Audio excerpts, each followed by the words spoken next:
مسجد الحرام مکۃ المکرمہ اور مسجد النبوی مدینہ المنورہ سے خطبے کا اردو ترجمہ کے لیے ہمارے سوشل نیٹ ورک کو فالو کرنا نہ بھولیں اور اپنے دوست احباب کے ساتھ بھی ضرور شیئر کیجیے۔ تمام تعریفیں اس عزیز و غفار اللہ کے لیے ہیں جو لیل و نہار کو رد و بل کرتا ہے، جس میں اہل دانش کے لیے عبرت ہے۔ میں اپنے رب کی جانی و انجانی ان تمام نعمتوں پر اس کی حمد و شکر بجا لاتا ہوں جن کا شمار بھی اللہ کے علاوہ ناممکن ہے۔ ہمارا پروردگار اسماء مقدسہ اور صفات عظیمہ کا مالک ہے۔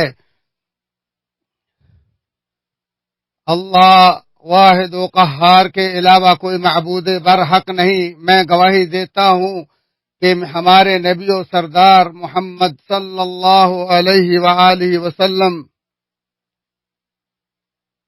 اس کے بندے اور رسول ہیں، جو رحمت و جنت کی بشارت دینے، عقوبت دنیا اور آگ سے ڈرانے والے ہیں۔ اے اللہ، اپنے بندے اور رسول محمد صلی اللہ علیہ وسلم اور ان کے آل و اصحاب ابرار پر اپنی رحمتیں، برکتیں اور سلامتی نازل فرما۔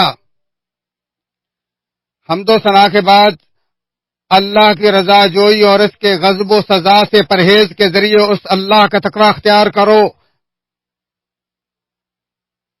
اللہ تعالیٰ کا فرمان ہے، اور آپ کا رب جو چاہتا ہے پیدا کرتا ہے اور جسے چاہتا ہے چن لیتا ہے، ان میں سے کسی کو کوئی اختیار نہیں۔ اللہ پاک اور ہر اس چیز سے بلندتر ہے جسے لوگ شریک بناتے ہیں۔ چنانچہ بزرگوں برتر پروردگار یہ تمام مخلوقات اپنی قدرت، علم، حکمت اور رحمت سے پیدا فرمائی، اس مشاہداتی کائنات کو وجود بخشا اور اس کا ایک وقت مقرر فرمایا جس سے یہ کائنات ایک لمحے کے لیے بھی آگے یا پیچھے نہیں ہو سکتی۔ اس مشاہداتی کائنات میں اسباب اور ان سے پیدا ہونے والی چیزیں پیدا کی، اور وہی سبب اور مسبب دونوں کا خالق ہے۔ یہی وجہ ہے کہ اللہ تعالیٰ جو چاہتا ہے وہ ہو جاتا ہے، اور جو نہیں چاہتا وہ نہیں ہوتا۔ اللہ تعالیٰ کا فرمان ہے، اللہ ہر چیز کا خالق اور وہی ہر ایک کا نگہبان ہے۔ اسی کے پاس آسمان و زمین کی کنجیاں ہیں، اور اللہ کی آیات کا انکار کرنے والے ہی خسارہ پانے والے ہیں۔ اور ایک اور مقام پر فرمایا، پیدا کرنا اور حکم چلانا اسی کے لائق ہے۔ جہانوں کا پروردگار اللہ بہت ہی بابرکت ہے۔ اللہ تعالیٰ کی تمام مخلوقات میں سے انسان ایک ایسی نرالی مخلوق ہے جس میں اللہ تعالیٰ نے ایسی عجیب و غریب صفات ودیت فرمائی ہیں جو علاوہ ازیں کسی دیگر مخلوق میں یکجا نہیں۔ اس بارے میں اللہ تعالیٰ کا فرمان ہے، یقینا ہم نے انسان کو بہترین صورت میں پیدا فرمایا اور ایسے ہی فرمایا، اور تمہارے ہی اندر نشانیاں ہیں تو کیا تم نہیں دیکھتے۔ ایک اور مقام پر فرمایا، اور اللہ کی نشانیوں میں سے ہے کہ اس نے تم کو مٹی سے پیدا کیا، پھر اب تم انسان بن کر چلتے پھرتے پھیل رہے ہو۔ اللہ تعالیٰ نے اولاد آدم کی عزت افزائی کے احسان کا تذکرہ کرتے ہوئے فرمایا، بلا شبہ ہم نے بنی آدم کی عزت افزائی کی اور بر و بحر میں سواری اور پاکیزہ چیزوں کی روزی دی، اور اپنی بہت سی مخلوق پر انہیں فضیلت دی۔ بذریعہ نعمتوں اولاد آدم کے لیے اللہ کا یہ عزت بخشنا اس دنیا میں ہر نیک و بد کے لیے عام ہے، جبکہ اللہ کی خوشنودی اور نعمت بھری جنت کے ذریعے تکریم آخرت اہل ایمان کے لیے اسپیشل و خاص ہوگی، اور آخرت میں کافر کے لیے کچھ نہیں ہوگا۔ تیرا رب کبھی کسی پر ظلم نہیں کرتا، بلکہ وہ آخرت میں جن و انس میں سے صرف اسی کو عزت عطا کرے گا جس نے اس کی اطاعت کی ہوگی۔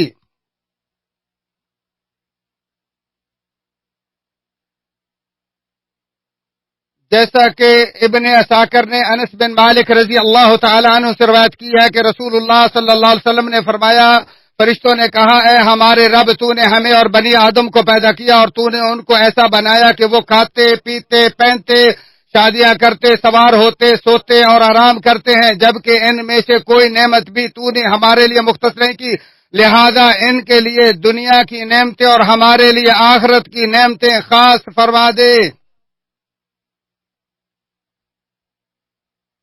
تو اللہ عز و جل نے فرمایا، ایسی مخلوق جس کو میں نے اپنے ہاتھ سے بنایا اور اس میں اپنی طرف سے روح پھونکی، اس کو کسی ایسی مخلوق کے برابر نہیں کروں گا جسے میں نے کلمہ کن کہہ کر پیدا کیا۔ اس حدیث کا ایک شاہد عبداللہ بن عمر سے طبرانی میں مروی ہے۔ اللہ تعالی نے بنی آدم کے لیے جو منافع، مفادات اور نعمتیں مسخر کی ہیں، یہ ان پر اللہ کے عظیم احسانات میں سے ہے۔ اسی کا ذکر کرتے ہوئے اللہ تعالیٰ نے فرمایا، کیا تم دیکھتے نہیں کہ جو کچھ آسمان و زمین میں ہے سب اللہ نے تمہارے لیے کام پر لگا دیا ہے، اور اس نے اپنی تمام ظاہری و باطنی نعمتیں تم پر پوری کر دی ہیں، اور فرمایا اور آسمان و زمین کی ہر چیز کو بھی اس نے اپنی طرف سے تمہارے لیے مسخر کر دیا ہے۔ اولاد آدم پر نعمتوں کی بروار کا مقصد یہ ہے کہ یہ سب کے سب اللہ تعالیٰ کے سامنے سرنگوں ہوں اور اسی کا شکریہ ادا کریں، نیز کسی ایک کو بھی اس کا شریک نہ بنائیں۔ فرمانے باری تعالیٰ ہے، یہ اس لیے ہے کہ وہ تم پر اپنی نعمتیں پوری کر دے اور تم اسی کے سامنے سرنگوں رہو۔ اس آیت کی تفسیر میں امام ابن کثیر رحمہ اللہ کہتے ہیں، یعنی اللہ تعالیٰ اسی طرح تمہارے لیے ایسی چیزیں بناتا ہے جن سے تم اپنے کام نکالو اور اپنی ضرورت پوری کرو، تاکہ یہ چیزیں تمہارے لیے اللہ کی اطاعت و عبادت میں معاون بن جائیں۔ ختم شد۔ انسان کا تذکرہ کر کے اللہ تعالیٰ نے جو اسے بلند مقام دیا ہے کہ اللہ تعالیٰ نے اسے اپنے ہاتھ سے پیدا فرمایا، پھر اسے ایک حالت سے دوسری حالت میں منتقل کیا۔ اس سب کا مقصد یہی ہے کہ انسان کو اپنی دنیاوی ذمہ داری معلوم ہو جائے، انسان فرض شناس ہو، اسے علم ہو کہ اس کی تخلیق کا مقصد کیا ہے۔ اللہ تعالیٰ نے اسے اپنے اوامر و نواہی کا مکلف بنایا، اور یہ کہ وہ امارت شریعت اور اپنے رب کے شرف عبادت کا حامل ہے۔ اللہ تعالیٰ کا فرمان ہے، کیا انسان یہ سمجھتا ہے کہ اسے بے مہار چھوڑ دیا گیا ہے؟ امام شافعی رحمہ اللہ بے مہار کا مطلب بیان کرتے ہوئے کہتے ہیں کہ اسے نہ کوئی حکم دیا جائے گا اور نہ ہی کسی کام سے منع کیا جائے گا۔ فرمانے باری تعالیٰ، کیا تم یہ سمجھتے ہو کہ ہم نے تمہیں بے مقصد پیدا کیا اور تم ہماری جان میں نہیں لٹائے جاؤ گے؟ علاوہ ازیں اللہ تعالیٰ نے اس کائنات کے جو اصول ہمارے لیے بیان کیے ہیں اور جو اسباب اس کائنات میں وجود پانے کے بعد مؤثر ہوتے ہیں، انہیں بھی بیان کیا اور واضح کیا کہ اگر انسان کے اعمال اچھے ہوں تو اس کی زندگی بھی سنور جاتی ہے، اور اگر اعمال ہی گھٹیا ہوں تو زندگی بھی تباہ ہو جاتی ہے۔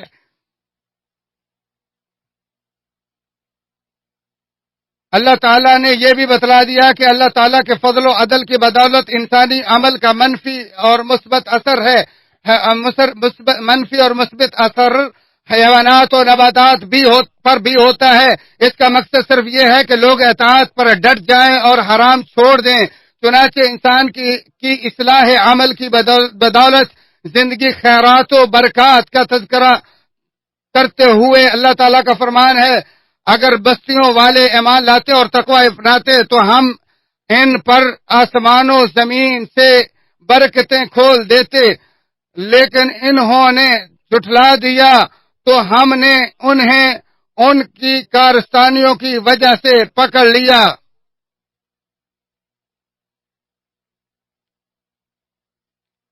ایسے ہی اللہ تعالی کا فرمان ہے، اگر اہل کتاب ایمان لاتے اور تقوی اختیار کرتے تو ہم ان کی خطائیں ضرور مٹا دیتے اور انہیں نعمتوں والی جنت میں لازمی داخل کرتے، اور اگر وہ تورات و انجیل اور دیگر کتابیں جو ان پر ان کے رب کی طرف سے نازل ہوئیں تھی ان پر عمل پیرا ہوتے تو ان کے اوپر سے کھانے کو رزق برستا اور پاؤں کے نیچے سے بھی ابلتا۔ قرآن کریم ہی اللہ تعالیٰ نے مسلمانوں اور اہل کتاب کے لیے نازل فرمایا، جس کی من جانب اللہ حفاظت کی وجہ سے کوئی بھی اس میں رد و بدل نہیں کر سکا۔ فرمانے باری تعالیٰ ہے، جو لوگ ایمان لائے اور انہوں نے اپنے ایمان میں ظلم کی آمیزش نہیں کی تو انہی لوگوں کے لیے امن ہے، اور یہی لوگ ہدایت یافتہ ہیں۔ نبی مکرم صلی اللہ علیہ وسلم کی تفسیر کے مطابق یعنی انہوں نے اپنے ایمان کے ساتھ شرک مکس نہیں کیا۔ فرمانے باری تعالیٰ ہے، اے ایمان والو، اگر تم اللہ کی مدد کرو تو وہ تمہاری مدد کرے گا، یعنی اگر تم اللہ کے دین کی مدد کرو گے تو وہ تمہاری مدد کرے گا۔ اللہ عز و جل نے فرمایا، اگر ہم انہیں زمین کا اقتدار بخشیں تو وہ اقامت نماز، زکوٰۃ کی ادائیگی، اچھے کام کا حکم دیں اور برے کام سے روکیں گے، تمام کاموں کا انجام اللہ ہی کے قبضے میں ہے۔ ابن کثیر رحمہ اللہ اپنی تفسیر میں لکھتے ہیں کہ ایک بار عمر بن عبد العزیز رحمہ اللہ نے خطاب کیا اور اسی آیت کی تلاوت کرتے ہوئے فرمایا، خبردار، یہ صرف حکمران کی ذمہ داری نہیں بلکہ اس میں رعایا بھی برابر کی شریک ہے۔ کیا میں تمہیں یہ نہ بتلاؤں اس میں حکمران پر تمہارے حقوق کون سے ہیں اور تم پر حکمران کے کیا حقوق ہیں؟ تمہارے حقوق یہ ہیں کہ حقوق اللہ کے متعلق تمہارا محاسبہ کرے، تمہارے درمیان انصاف کرے اور حسب اطاعت صحیح ترین سمت تمہاری رہنمائی کرے، جبکہ تم پر اس کی اطاعت ضروری ہے۔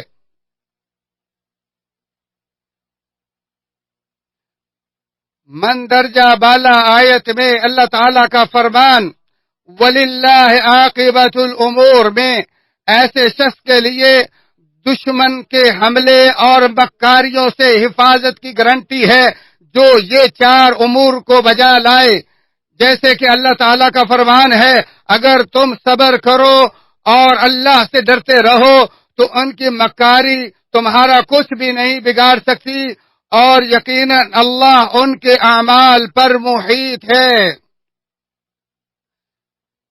جس طرح انسان کے نیک عمل کی تاثیر عام ہوتی ہے، اسی طرح بذات خود نیک عمل کرنے والے پر بھی اس کے اثرات نمایاں ہوتے ہیں۔ فرمانے باری تعالیٰ ہے، جو کوئی بھی مرد یا عورت ایمان کی حالت میں نیک عمل کرے تو ہم لازمی طور پر اسے دنیا میں بہترین زندگی عطا کریں گے اور آخرت میں اسے اس کے عمل سے بھی بہترین اجر ضرور عطا کریں گے، جبکہ اس کے مد مقابل یہ بھی ہے کہ بدعمالیاں جس طرح برے شخص کو نقصان پہنچاتی ہیں اسی طرح زندگی بھی خراب کر دیتی ہیں۔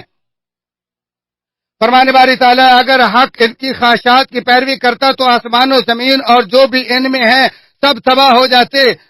ایک اور مقام پر فرمایا، خشکی و تری میں لوگوں کے اعمال کی وجہ سے فساد برپا ہو گیا ہے تاکہ ان لوگوں کو ان کے بعض اعمال کا مزہ چکھائے، ممکن ہے وہ باز آ جائیں۔ فرمانے باری تعالیٰ ہے، تمہیں جو دشواری آئی تو وہ تمہارے ہی ہاتھوں کی کمائی کی وجہ سے، حالانکہ اللہ بہت سی کوتاہیوں کو معاف کر دیتا ہے۔ اے انسان، تم سابقہ امتوں میں ان لوگوں کی صورت حال پر غور کرو جنہوں نے برائیاں کی تھیں تو ان پر کیا کیا مصیبتیں نازل ہوئیں۔ فرمانے باری تعالیٰ ہے، اور ہم نے بہت سی ظالم بستیاں تباہ کر کے رکھ دی اور ان کے بعد دوسرے نئے لوگ پیدا کر دیے۔ حضرت عبداللہ بن عمر رضی اللہ تعالیٰ عنہما کہتے ہیں کہ رسول اللہ صلی اللہ علیہ وسلم فرمایا، 5 گناہوں کے بدلے 5 سزائیں رونما ہوتی ہیں۔ جب کسی قوم میں اعلانیہ فحاشی ہونے لگ جائے تو ان میں طاعون اور ایسی بیماریاں پھوٹ پڑتی ہیں جو ان کے اسلام میں کبھی نہ تھیں۔ جب ان کے حکمران کتاب اللہ کے مطابق فیصلے نہیں کرتے تو اللہ تعالیٰ ان کے درمیان پھوٹ اور اختلاف ڈال دیتا ہے۔ جب لوگ اپنے مال کی زکوٰۃ ادا نہیں کرتے تو اللہ انہیں قحط میں مبتلا کر کے آسمان سے بارش کو روک دیتا ہے، اور اگر چوپائے نہ ہوتے تو بارش کبھی نہ ہوتی۔ جب لوگ ناپ تول میں کمی کرنے لگ جاتے ہیں تو وہ قحط و ظلم حاکم کا شکار ہو جاتے ہیں۔ جب لوگ اللہ اور اس کے رسول کے عہد و پیمان کو توڑ دیتے ہیں تو اللہ تعالیٰ ان پر ان کے علاوہ لوگوں میں سے کسی دشمن کو مسلط کر دیتا ہے جو ان کی ملکیت کا کچھ حصہ چھین لیتا ہے۔ ابن ماجہ فرمانے باری تعالیٰ ہے، انسان کو وہی کچھ ملے گا جس کی اس نے کوشش کی، اور وہ اپنی کوشش کو عنقریب دیکھ لے گا، اور اس کی عنقریب دیکھی جائے گی اور اس کا بدلہ دیا جائے گا۔ اللہ تعالیٰ میرے اور آپ کے لیے قرآن کریم کو بابرکت بنائے، میرے اور آپ کے لیے اس کی آیات و ذکر حکیم کو نفع بخش بنائے، اور ہمیں سید المرسلین صلی اللہ علیہ وسلم کی سیرت اور ٹھوس احکامات پر چلنے کی توفیق عطا فرمائے۔ میں اپنی بات کو اسی پر ختم کرتے ہوئے اللہ تعالیٰ سے تمہارے اپنے لیے بخشش مانگتا ہوں، تم بھی اسی سے بخش مانگو، وہی بخشنے والا غفور رحیم ہے۔ This audio is copyrighted by facebook.com/Fahad Abrar Production. تمام تعریف اس اللہ کے لیے ہیں جو غالب، بخشنے والا، بردبار اور قدردان ہے۔ میں اپنے رب کی حمد و شکر بجا لاتا ہوں اور اسی سے توبہ و استغفار کرتا ہوں۔ دنیا آخرت کے معلوم و نامعلوم تمام فضل و احسان پر اسی کے لیے تعریفیں ہیں۔ میں گواہی دیتا ہوں کہ اللہ وحدہ لا شریک کے علاوہ کوئی سچا معبود نہیں، وہی سینوں کے بھیدوں کے جاننے والا ہے۔ نیز یہ بھی گواہی دیتا ہوں کہ ہمارے نبی اور سردار محمد صلی اللہ علیہ وسلم کے بندے اور رسول ہیں۔ جنہیں ہدایت و نور کے ساتھ بھیجا گیا. اے اللہ اپنے بندے اور رسول محمد ان کی آل اور نیکیوں کی طرف بڑھ چڑھ کر حصہ لینے والے صحابہ کرام پر رحمت برکت و سلامت نازل فرما. حمد و ثنا کے بعد اللہ کا تقوی اختیار کرو، اللہ کا تقوی اختیار کرو تاکہ تم راہ الہی پر چل نکلو تو وہ تمہیں اپنی جنتوں میں داخل کر دے گا اور تم رضا الہی حاصل کرنے میں کامیاب ہو جاؤ گے. اے انسان دیکھو اللہ تعالیٰ نے تم پر کیا کیا نعمتیں کی ہیں جن کو اللہ کے علاوہ کوئی شمار بھی نہیں کر سکتا.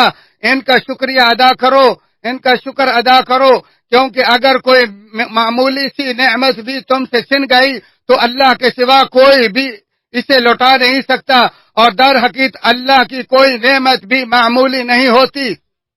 اے انسان تم برائی سے رک کر استقامت و صلاحیت اور شاندار کارکردگی سے ہی اپنے معاشرے کو تحفظ دے سکتے ہو، اپنے آپ کو نقصانات و سزاؤں سے بچا سکتے ہو. یہ بھی ذہن نشین کر لو کہ تمہیں دنیا آخرت دونوں جہانوں میں باز پرس کا سامنا کرنا پڑے گا، تو دیکھو کہ تمہارے پاس کیا جواب ہے. اللہ تبارک تعالیٰ کا فرمان ہے اے انسان تیری قد و کاوش تجھے تیرے رب کی طرف دھکیل رہی ہے اور تو اپنے رب سے ملنے والا ہے. چنانچہ جس کو نامہ اعمال دائیں ہاتھ میں مل گیا تو اس کا حساب آسان ترین لیا جائے گا اور وہ اپنے اہل خانہ میں خوشی خوشی لوٹے گا، اور جسے نامہ اعمال پیٹھ کے پیچھے سے دیا گیا تو وہ تباہی مانگے گا اور جہنم میں داخل ہوگا. حدیث میں ہے کہ اس وقت تک بندے کے قدم ہل نہیں سکیں گے جب تک اس سے 4 چیزوں کے بارے میں نہ پوچھ لیا جائے گا: عمر کہاں گزاری، جوانی کہاں فنا کی، دولت کہاں سے آئی اور کہاں سے کمائی اور کہاں خرچ کی، اور سیکھے ہوئے علم کے مطابق کتنے عمل کیا.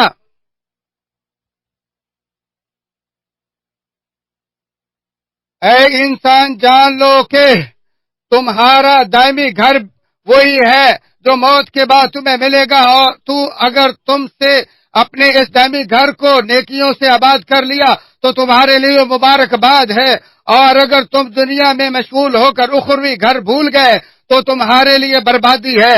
تمہاری چاہت و نفرت کی پرواہ کیے بغیر تمہاری دنیا تم سے منہ بولے گی، جبکہ آخرت دائمی ٹھکانہ ہے جو تیرے عمل کے ساتھ تیری طرف پہ بڑھ رہی ہے. اللہ کے بندو یقینا اللہ اور اس کے فرشتے نبی پر درود و سلام بھیجتے ہیں. اے ایمان والو تم بھی ان پر درود و سلام بھیجو. اور آپ صلی اللہ علیہ وسلم کا فرمان ہے جو شخص مجھ پر ایک بار درود بھیجے گا اللہ تعالیٰ اس پر 10 رحمتیں نازل فرمائے گا.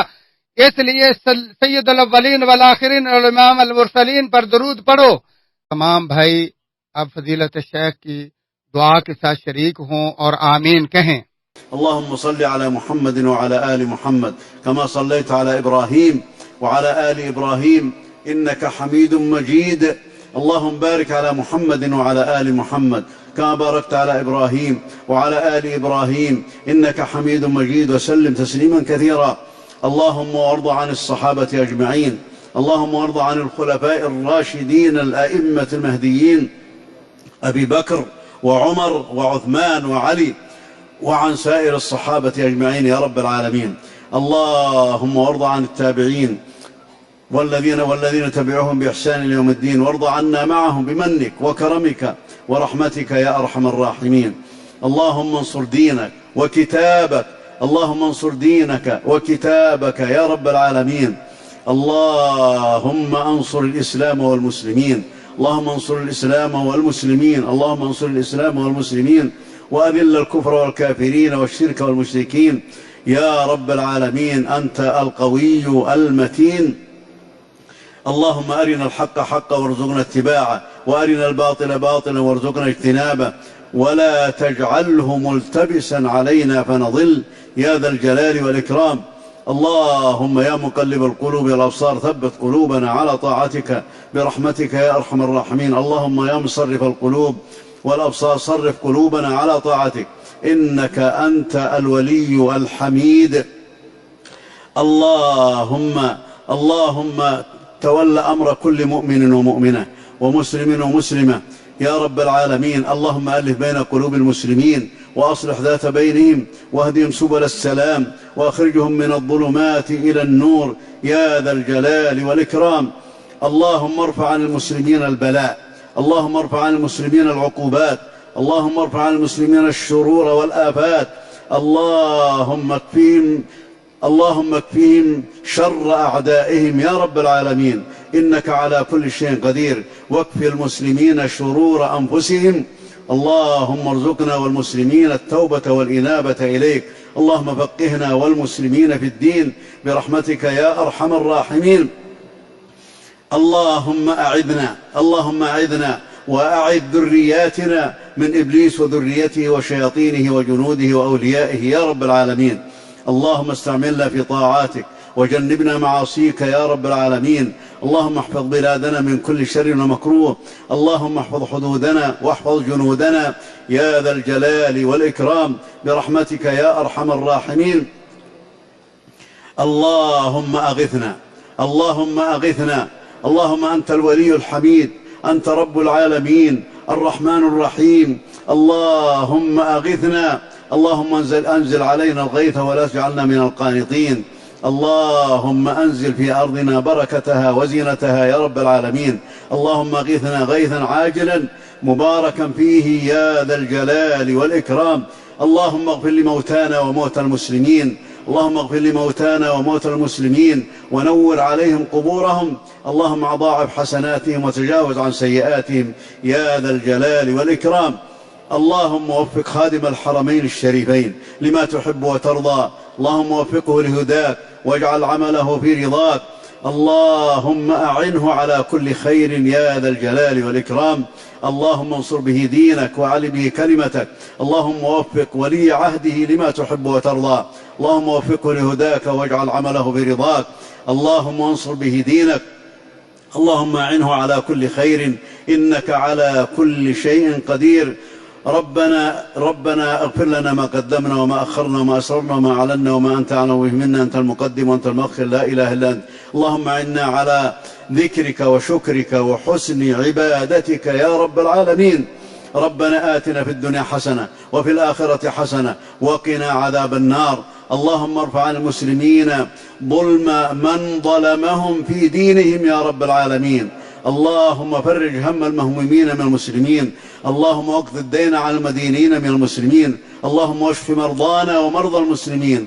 اللهم أصلح أمورنا وشؤوننا يا رب العالمين. اللهم اشف مرضانا ومرضى المسلمين. عباد الله، إن الله يأمر بالعدل والإحسان وإيتاء ذي القربى وينهى عن الفحشاء والمنكر والبغي يعظكم لعلكم تذكرون. فاذكروا الله العظيم الجليل يذكركم واشكروه على نعمه يزدكم ولذكر الله أكبر والله يعلم ما تصنعون.